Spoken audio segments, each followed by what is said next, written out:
What's good, YouTube, and welcome to another KaibaHacksDartz Yu-Gi-Oh video. Today we're coming at you with another Yu-Gi-Oh DIY. It could be for Magic or any game that uses dice, because we are making a dice tower today.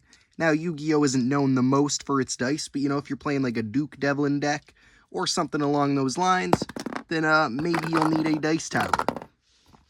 This one isn't fully complete, but this is just kind of an example we got going here. But it is pretty simple to make, and it can end up looking pretty cool. So for our design, all we've done is taken some cardboard, and then taken two cards, and gotten the height of that, and the length, and traced that out. And cut those out, and we got 3 of those pieces. Now, of course, you could cut a clear piece to go on the front, or a 4th one to also go on the front and cover it up. Whatever you are feeling. So we got those 3 pieces for the walls, and then for the bottom and possibly top, if you choose to do one, all we've done is taken the size of 1 card and traced that out and cut it out. And we got 2 of those just in case. And then we've taken a couple half cuts of those. All we did was fold these in half, get the half pieces so that they are under the size of the walls. It might have to be trimmed down when you're working on it, but just get those half pieces, and those are going to be our angled bits for here and possibly the front, depending on what design you do. What I've done is just angled a card in there and glued it down for that bottom ramp. So you're basically going to take a hot glue gun and start building up your walls. So as you can see, what I kind of did for this one is that back section is kind of on the tops of the sides. So we'll do 1 side up worth of glue here. Try and get it to where you can see it. And if you get a little extra like that, sometimes there's a little burst, it's not too big of a problem. And this doesn't have to be perfect, but you do want to try and line up one end of it. So we'll go for maybe this side. And if there's excess glue, you can just kind of wipe it down. It can be a little warm. Just make sure it's right to the edge as much as possible. Clean up these little excess bits. So we got it to the edge there. We can pull it over a little bit. And then it's not too bad if there's some spillage kind of coming out the side. So we'll call that our bottom. And we're going to do the same thing on the other one, so that it is, here, we'll do it for that side actually. So that it is sticking out off that side. So we're going to put some glue on this one and put that on like that. So same thing, just put a strip of glue. Doesn't have to be super strong, just enough to kind of hold the shape together. Make sure we get it in there. And then line it up the same so that it's all flush on the bottom as much as you can. And then just kind of angle those walls so it's straight. And then that's going to be your kind of shell, I guess. And like I said, you could put a flat piece on the front after everything, or a clear piece. But we will lay that down. And then we're going to take our half bits and make sure that the ones you are going to use are either the exact height or just slightly lower. So we could lower this one just a bit.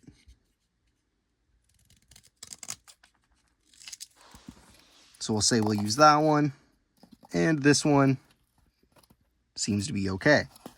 So you could put in as many as you want of these, and make it as high as you wanted to. You could go 3 cards high, 4 cards high, or whatever height you want to do. And of course you could use Magic cards or Pokemon, whatever you're feeling. So I just like to get an idea of where I'm going to put it. Make sure you have enough space for a dice to get through, but that it's also kind of up against the one wall. And then you're just going to put a line of glue on there.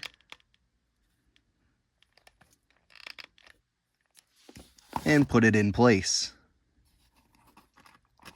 Like I said, try and keep it up against that wall. And you want to make sure that it is on kind of at least a 45-degree angle so that that dice, doesn't get stuck rolling down. So that seems pretty good for that first one. Then we'll take a second one here and do the same thing. Just put a line of glue on there. And of course, you can kind of measure it out, but you could also just eyeball it to make sure that dice are going to fit through the gaps you have made. So that seems pretty good. Kind of bring that up against the wall there a bit. And then what I like to do is just put a dab kind of on the top where it connects here, just to give it a little bit more strength, and then try and flatten that out. Make sure you get all the string bits. And you're most of the way done. Next, you can just throw one of these angled half bits kind of at the bottom like that, if you'd like, so that it's angled down. Or it'd probably be better to do a full one, sorry, and then you can trim off whatever piece you need. But what I am probably going to do is take one of, we'll say, reverse trap, put it on top of there, and then we can line it up and see what we can do there. So we'll just put a little bit on the reverse trap, get those edges, apply them on there.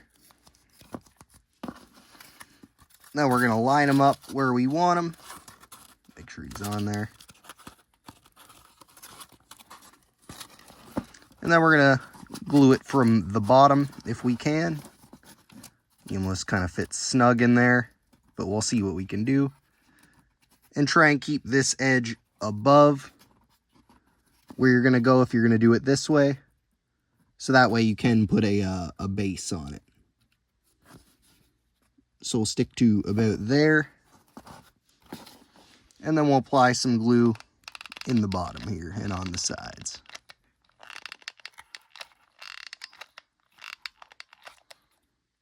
Like I said, this doesn't have to be perfect. We're just kind of filling in some of those gaps. So that seems pretty good in terms of the angle. We could maybe even bring it down a little bit. And that looks pretty good. Let's give it a quick test here. Yeah, it's dropping out dice. So there you go. You basically have your main shell. Lastly, you can just kind of throw a base on there using one of the full-sized card pieces. So what we'll do is just kind of put some glue around the bottom and stick it on. Just along those edges there. I'm trying to keep it on camera. We can maybe put a bit here and see if it connects.